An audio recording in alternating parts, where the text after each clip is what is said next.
estamos con Eloy de Espinosa, magistrado del Tribunal Constitucional. El jueves se va a votar ya finalmente sobre este pedido de habeas corpus de la defensa de Ollanta y Nadine Heredia para que ellos puedan asumir el proceso de lavado de activos en libertad.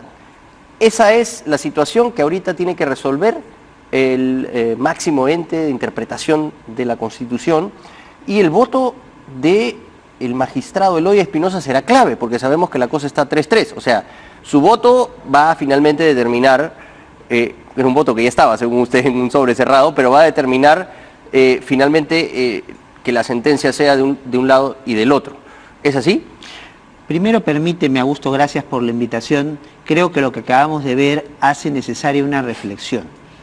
O sea, estamos llegando a una situación, una manifestación patológica en este caso, a la cual tenemos que revertir. El que piensa distinto no es un enemigo, el que piensa distinto no es alguien al cual hay que desaparecer e incluso literalmente desaparecer, como hemos visto. No podemos funcionar como sociedad si no admitimos la pluralidad y la posibilidad de la diferencia. Entonces, las cosas no se resuelven porque este me cae bien o este me cae mal. Las cosas se resuelven en función al análisis de cada situación concreta. Y no podemos cargar prejuicios y que nos lleven a situaciones de violencia con manifestaciones tan extremas como esta. Qué espanto, ¿no? Realmente. No, es que realmente estamos en una situación que nos compele como sociedad.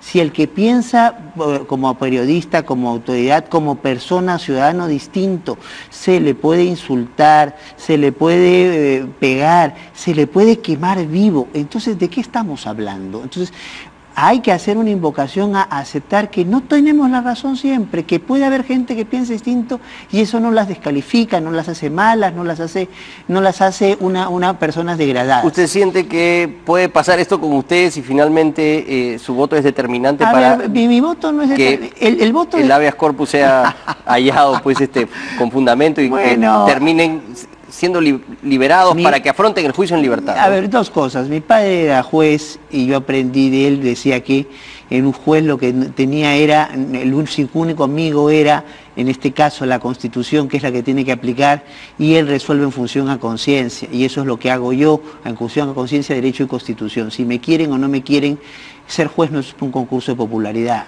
¿Podemos repasar cómo fue el proceso? Y una cosita muy breve, si me permite. Entre todo, doctora. Sí, tiempo corto.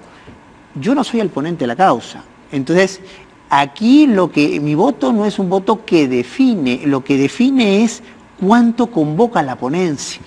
Entonces, si la ponencia convoca, articula 4 votos o más, entonces ese es el resultado. Si no, se va a tener que nombrar otro ponente. Entonces, eso para poner justamente, o sea... A ver, eso es interesante, porque ustedes están cargando, digamos, la responsabilidad al tratar de asociarlo políticamente con los Humala, y que usted defiende los intereses de la expareja presidencial, pero en realidad el ponente es Ernesto Blum, el presidente del TC. Él es quien hace suya esta causa. ¿Cómo funciona esto de las ponencias? Bueno, en realidad eso es una vieja historia, lo de Humala, yo no tengo mayor contacto, no fui postulado. Bueno, son las acusaciones que hacen, usted las conoce. Sí, y a eso vamos, ¿no? Al que piensa distinto se le inventan cosas para tratar de anatemizarlo y demás.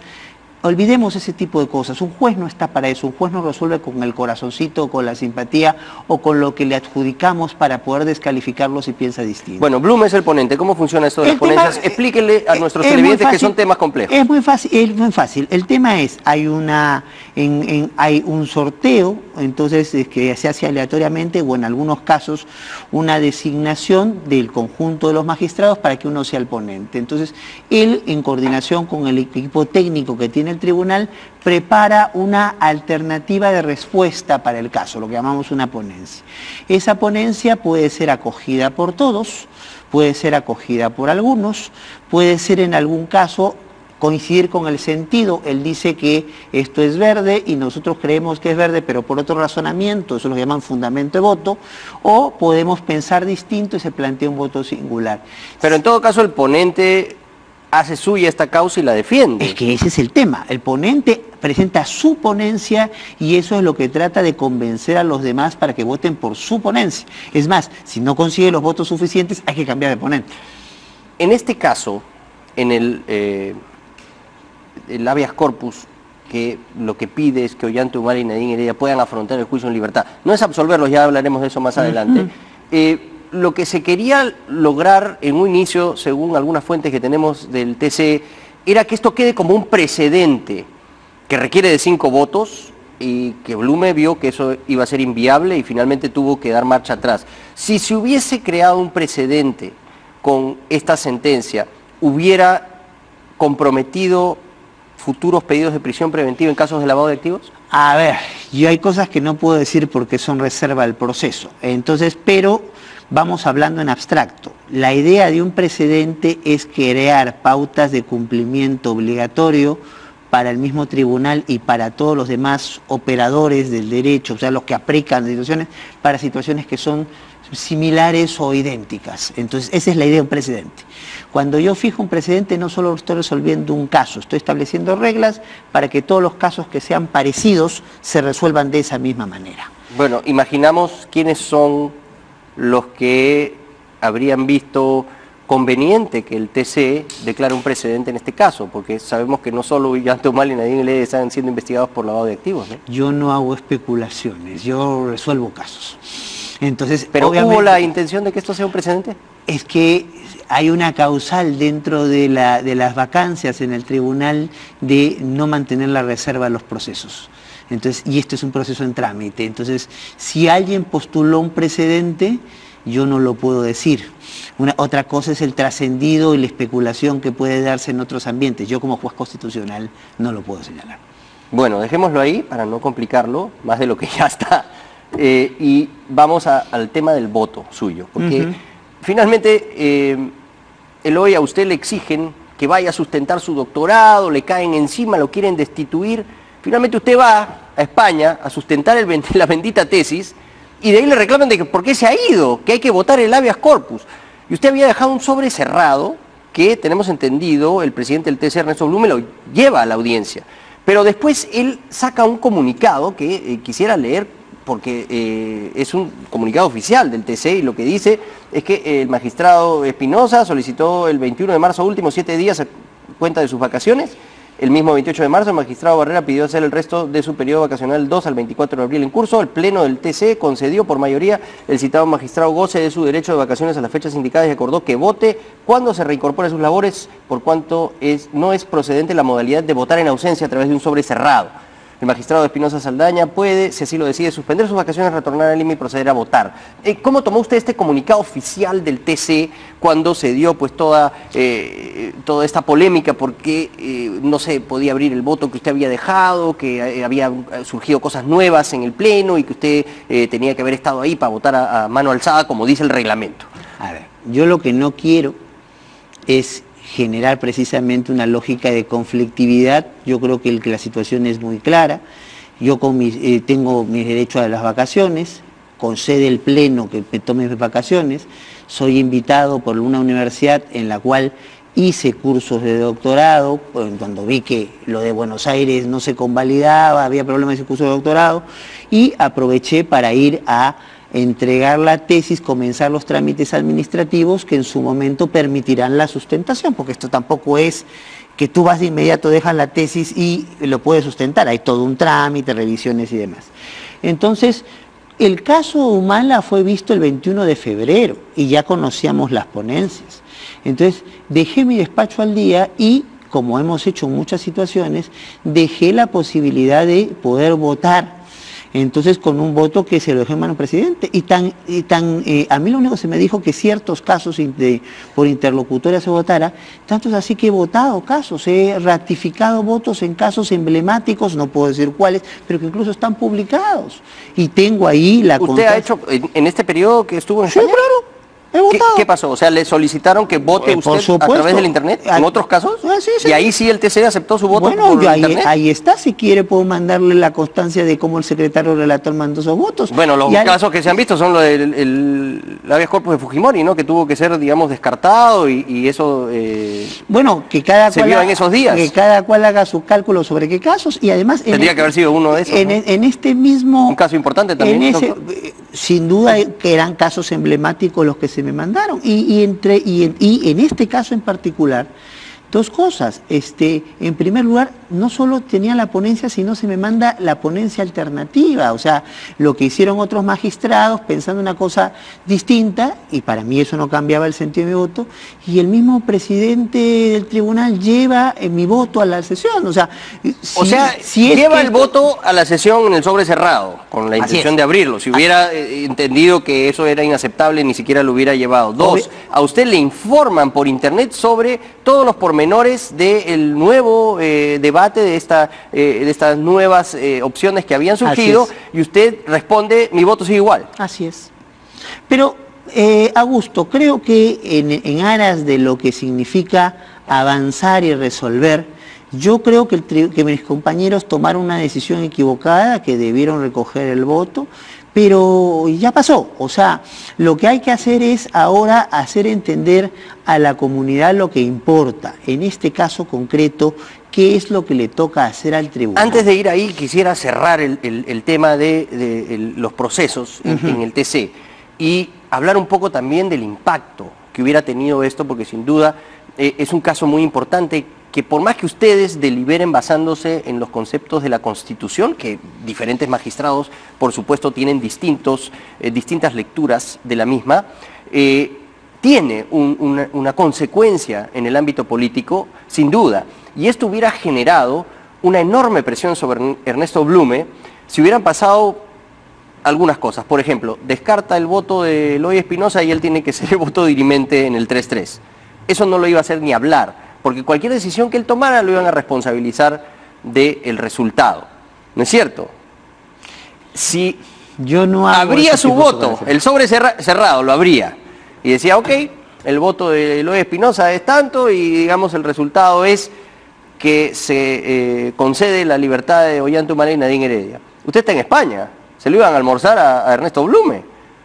¿No es cierto? O sea, por eso yo creo que él ha dicho, no, un momentito, que venga Eloy acá y que también comparta la presión que va a ejercer, digamos, la opinión pública y los actores políticos respecto de cualquiera de los dos resultados, ¿no? Yo, a mi querido Augusto, no puedo ni debo hacer especulaciones. Yo lo que he hecho como magistrado responsable, había una causa importante que estaba pendiente de resolver desde el 21 de febrero. Que queremos entender por qué Ernesto Blume se comportó de esta forma. Si usted dice que en otros casos le había hecho la consulta y había votado por internet. Pregúntenselo al magistrado Blume, pero entonces yo lo que tengo es que acreditar mi responsabilidad en mi trabajo como magistrado. Yo tengo mi despacho al día. Si tomo mis vacaciones, dejo previsiones para los votos. Si el voto no lo quieren aceptar en un criterio en el cual yo no comparto, entonces, y quieren que yo vaya a una sesión y escuche básicamente lo mismo que ya escuché y que conozco, lo haré con todo gusto. Pero además eso fue una decisión, o sea, la exigencia de que usted esté presente fue votado, ¿no? En el Pleno también, o sea, no solo es una exigencia de Blume, sino de otros compañeros suyos. No sé, porque finalmente a mí, nunca tuve una comunicación oficial sobre esto, algo le comentaron a algunos de mis asesores. Lo cierto, Augusto, es que mañana supuestamente votamos esta causa. Y lo importante en este sentido es... Va a votar a mano alzada como requiere el reglamento. Bueno, pero ahí hay que hacer una salvedad sin querer volver sobre situaciones que más pueden generar problemas y la institución no está para generar problemas, sino para resolver problemas. Entonces, el tema allí es el 95% de los casos del tribunal se votan digitalmente o despachos por despachos. Me explico. Yo tengo en los 3 años y un poquito más en el tribunal unas 16.000 causas votadas. Entonces, ¿se imaginan, Augusto, los que nos están escuchando, qué pasaría si tuviera que sentarme con 6 personas todos los días para votar 16.000 casos? Eso es materialmente imposible. Entonces, ¿qué es lo que pasa en el grueso de casos? En el grueso de casos van los expedientes despacho por despacho. O sea, primero yo tengo una ponencia, la mando a tu despacho. Tú la mandas al otro magistrado. Claro, van ejerciendo su voto. Ok, eso es comprensible. Bueno, dejémoslo ahí y pasemos al tema de fondo. Porque aquí lo que está en juego para los fiscales del lavado de activos es algo muy importante, porque las declaraciones que ha hecho el coordinador de las fiscalías que tienen a su cargo este caso y que han precisamente sustentado el pedido de prisión preventiva, Rafael Vela, lo que dice es que esta causa la han visto 13 jueces en todo el Poder Judicial, incluidos vocales supremos, que 13 jueces han dado la razón a la Fiscalía en la motivación de esta prisión preventiva y que ahora el TC no puede pues simplemente deshacer todo este proceso largo y detallado que se ha hecho en el Poder Judicial. En primer lugar, yo conozco de hace muchos años a Pablo Sánchez, al fiscal de la Nación, y sé que él va a ser muy respetuoso como corresponde de lo que resuelva el Tribunal Constitucional, sea en el sentido que fuera. O sea, usted le responde al fiscal de la Nación, no a Rafael Vela. Yo entiendo que hay un jefe de una institución y es el jefe de la institución el que responde. Porque el jefe de la institución que usted representa se agarró con Rafael Vela directamente, ¿ah? Eso yo no he estado fuera del país, yo no tengo por qué saber detalles. No, pero se enteró de que el presidente se refirió directamente a Rafael Vela y lo ha acusado de querer presionar al TC. Bueno, yo contesto lo que me preguntas, y lo que me preguntas es, finalmente, el criterio de alguien, sea el señor Vela o quien fuese. Pero era lo mejor que el presidente del Tribunal Constitucional se agarre con un coordinador del lavado de activos. El criterio importante aquí es, el Tribunal Constitucional, por cuestión de competencia, lo que tiene que asegurar es que cualquier autoridad resuelva conforme a los principios, valores. No importa que lo hayan visto 13 jueces y hayan dado razón a la Fiscalía. Si fuera ese el argumento, entonces jamás podría declararse la inconstitucionalidad de una ley. Porque son 130 congresistas elegidos por el pueblo y nosotros en ese contexto no tendríamos cómo decirle, oiga, entonces esta ley para mí, nosotros es inconstitucional. No es un tema de jerarquías, es un tema de competencias. En el Estado constitucional, cada cual tiene su rol y el rol del tribunal es preservar una interpretación conforme a los principios, valores, derechos que están en la Constitución. Eso no nos hace más que los 130 congresistas, más que la cantidad de jueces que puedan resolver un caso o los problemas que haya con una ordenanza municipal. Usted ya está convencido de su decisión, evidentemente, porque ya su voto está escrito, está en algún sobre cerrado en alguna parte. Y en realidad, ¿y eso no ha cambiado? Y en realidad, no, miren, yo ayer... Pero se da cuenta de la situación en la que se encuentra, ¿no? Ahora su voto va a ser el que defina qué pasa en este caso, y si usted vota a favor de repente, porque usted tiene legítimos razonamientos para tomar la decisión de que sí se declare fundado el habeas corpus, van a decir, pues ahí está, era porque apoya a los Humala y teníamos razón. ¿Cómo toma usted esta inevitable situación? Yo lo que entiendo es que, yo voto en función de cada caso concreto.